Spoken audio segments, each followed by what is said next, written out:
Hi everyone, welcome back. About 20 years ago, when I first started Metatube, everyone was asking about future vintage.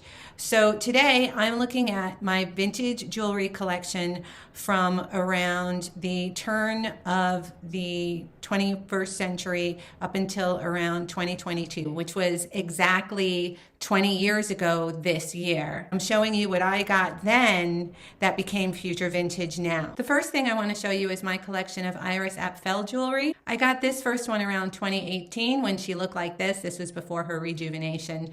And of course, she's still going strong today at 120, but this is what she looked like back then as opposed to what she looks like now.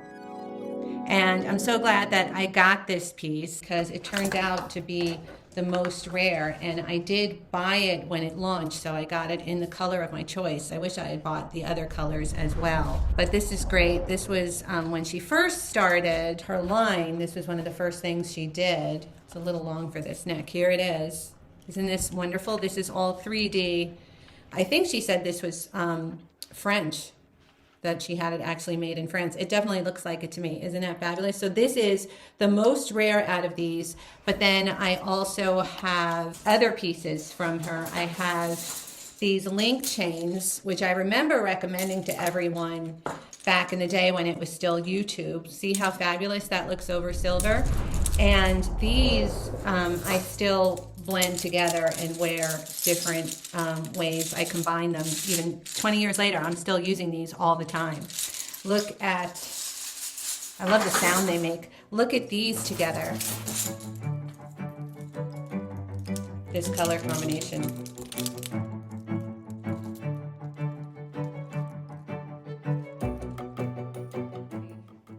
Isn't that fantastic? I do love it so much even now. So this is my Iris Apfel collection. The next piece I want to show you is from a chain store called Chicos. I'm wearing it, and to my knowledge, this is the only piece of jewelry that they ever named that they sold. And I got this in the early part of 2022. Look how incredible this is. They named this the over-the-top necklace, and this is all different sizes of really high quality crystal on this gunmetal, and the links are pave crystal encrusted. It's really beautifully made, and I got this on sale in the beginning of 2022. I think it was originally around 300, and I got it for 129.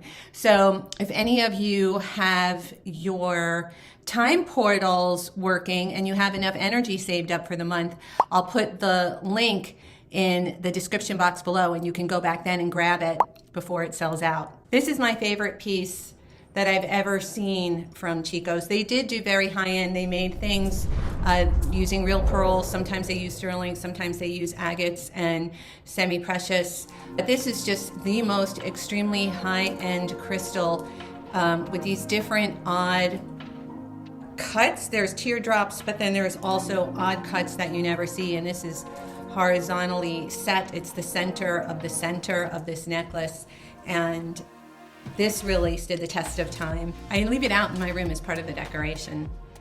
Hey Metatube! Sup?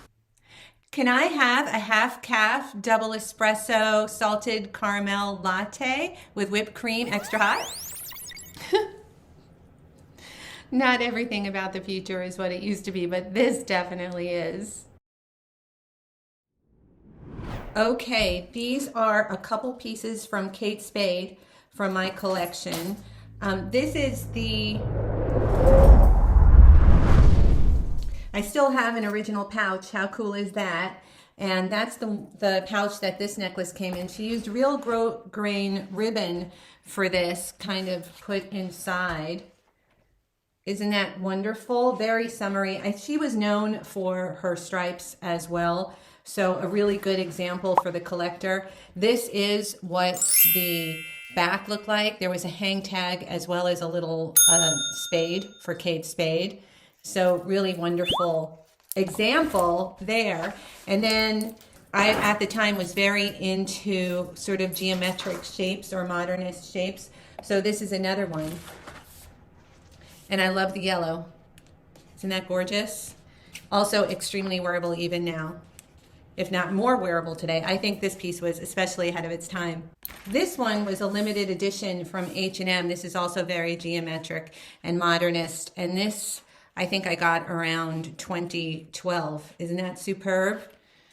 Also extremely wearable today. This lucite is unmarked, and I have seen people pass this off as something other than what it is, but this originally came from H&M. I got it in H&M in probably around 2015 or so. So if someone tells you it's something else, it is actually H&M.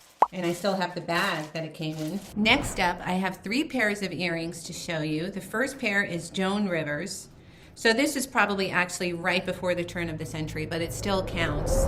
These were very ahead of their time, aren't they beautiful?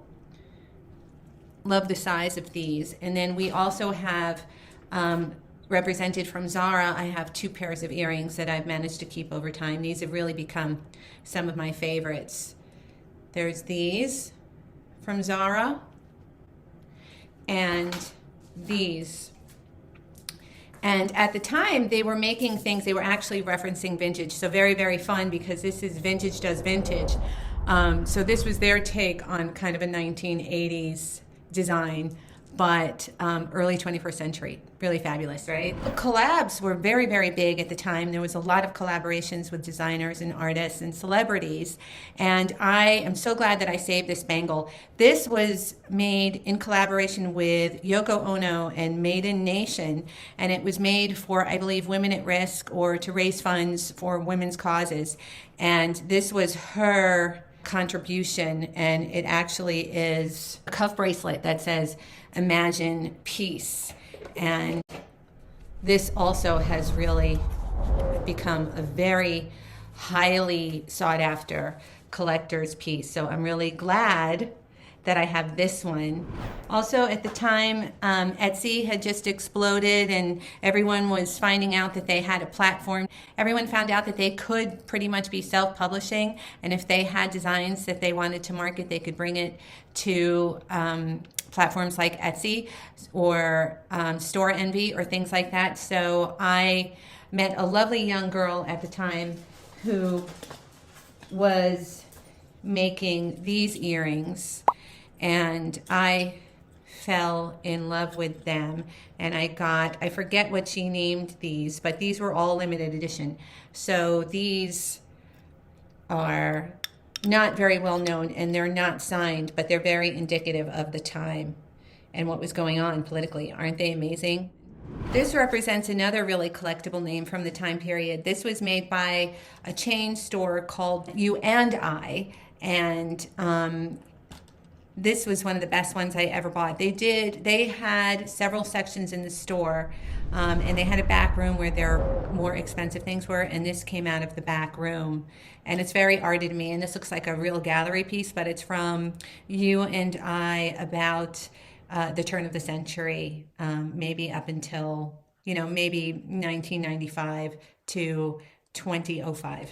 All right, and then I've been saving the best for last. I wanted to show you, this is another great name to collect. This is also mid-20th century modernist looking, but it is early 21st century. This was made by a company called Natasha, and this is all enameled. It's really very high-end. It's made extremely well. Natasha was a really high-end brand at the time, and you could spend hundreds of dollars in the right department store. And I got this secondary market from a Metatube colleagues from one of her auctions that she had back then.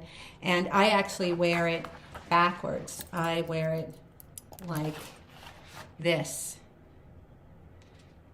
So you can see it just hasn't dated at all. And we could be wearing this right now today. And now my favorites from the time period. These are all in their original boxes. So I wanted to show them to you separately so you can get an idea of what the packaging looks like.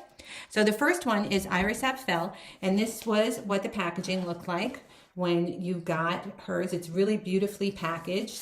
And this is one of my favorite pieces from her. So this is my favorite piece from her. This was the romance card that came with it. And then this is what you saw when you opened the box. This really is my all-time favorite. Look at how spectacular this is. This is so wearable today. It's extremely well made. It's lucite and crystal and gunmetal and seed beads.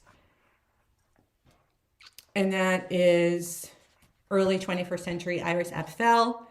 Also, I have a Heidi Daus in its original box, and that was the same color.